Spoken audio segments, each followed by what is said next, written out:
हमारे साथ फ़िलहाल एक गाइड हैं जो यहाँ पे टूरिस्ट जो होते हैं उनको गाइड करते हैं। आइए इनसे जानने की कोशिश करते हैं कि नोटबंदी के बाद आखिर सैलानियों में कितनी कमी आई है, सैलानियों को कितनी परेशानी हो रही है नोटबंदी के साथ। आपका नाम?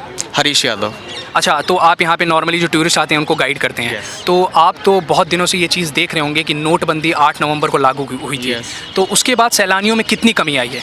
उसके बाद में जो इंडियन आते थे उनको बहुत ज़्यादा दिक्कत आई है और फॉरेनर को तो उससे भी ज़्यादा आई है, क्योंकि यहाँ पर 1000 और 500 का नोट नहीं ले रहे हैं। अच्छा। और दूसरी बात, जो पहले आते थे 5000, अब सिर्फ 2 से 2500 ही आते हैं लोग, इससे ज़्यादा नहीं आते हैं। तो एक जो सैलानी जब आते थे, भारत आते थे, मान लीजिए जैसे 8 नवंबर के बाद कोई सैलानी आया, उसको पता नहीं था कि मेरे मतलब भारत में करेंसी बैन हो गया है, नोटबंदी लागू हो गई है, तो वो कैसे उन लोगों ने मैनेज किया? आपके पास वो लोग आते होंगे, आपसे पूछते होंगे, तो कैसे मैनेज किया? एक्चुअली क्या था, कुछ तो आते थे, लेकिन उसके बाद में जब यहाँ चालू हो गया, बैंकों में भी लाइन लगा दी, फिर उसके बाद उनके पास पैसा आना शुरू हुआ, उसी के बाद आए। उनको काफ़ी दिनों तक आगरा में स्टे लिया, जैसे होटलों में स्टे लिया और काफ़ी वो लॉज में रुके। मतलब यही था कि पैसे ना होने के कारण एक्चुअली वो आए थे तो पूरा भारत घूमने, लेकिन पैसे ना होने के कारण उन्हें आगरा में ही काफ़ी दिनों तक रुकना पड़ा। अच्छा, उनको ये पता था कि ये जो नोटबंदी लागू हुई है, इसको काले धन को खत्म करने के लिए लागू हुई है, कुछ पता था? ये नहीं मालूम था। ये नहीं मालूम, बस ये पता था कि 500 और 1000 के नोट। तो उनके पास कितने नोट्स होते हैं? मतलब 500 और 1000 के ही नोट होते थे या फिर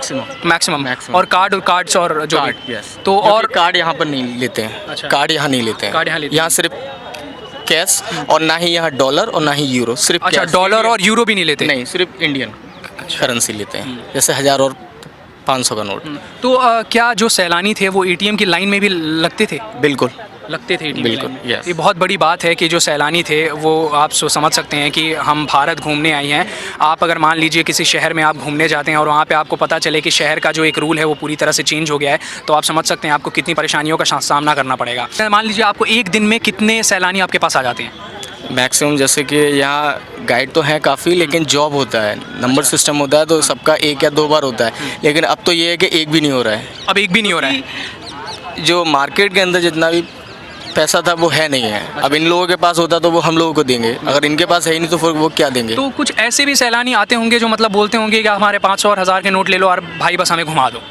होते हैं, पर लेकिन उनको अगर हम ले लेंगे तो उनसे हमारा क्या होगा, इसलिए हम भी नहीं लेते हैं। अच्छा, तो उसके उनको और दिक्कतों का सामना करना पड़ता है। तो आपने सुना कि जो भी अलग अलग देश से जो भी सैलानी आते थे उनके पास 500 और 1000 के ही नोट होते थे, क्योंकि वो भारत में आके सबसे पहले जो काम करते थे वो पैसे एक्सचेंज करवाते थे, और उसके बाद वो लोग गाइड के पास आते थे और 500 1000 का नोट ही देते थे। इनके पास भी कोई अपना चलाने के लिए नहीं है कि 500 और 1000 का नोट जब इनके पास नहीं चल रहा है तो उनके पास कहाँ से चलेगा। कैमरामैन रैन प्रताप के साथ मैं नीरज कुमार, नेशनल दस्तक, आगरा।